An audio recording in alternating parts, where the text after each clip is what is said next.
By the way, leo nilikuwa natembea nikasema wacha ni promote watu na mandizi. Nikapata mam ako na ndizi kadhaa na nikasema wacha nimnunulie zote, na kila mwenye amenunua lazima pia atapata lunch separately. Huyu ni jamaa moja na huyu ni jamaa mwingine.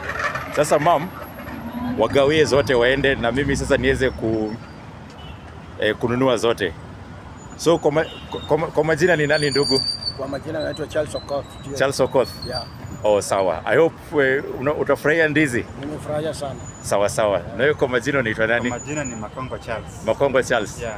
Oh, sawa sawa. So mimi ndawalipia hizo. Yes.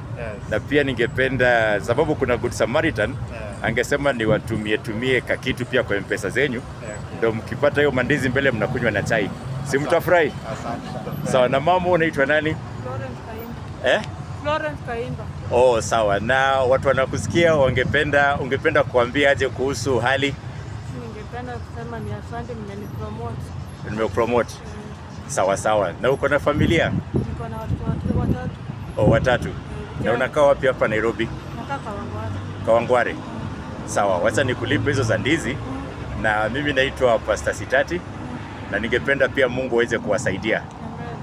So sisi tuko huku Westlands na pia mnaweza mkaona watu wanapita, kuna jam, lakini sasa ile kitu mzuri nimeamua kupromote hawa.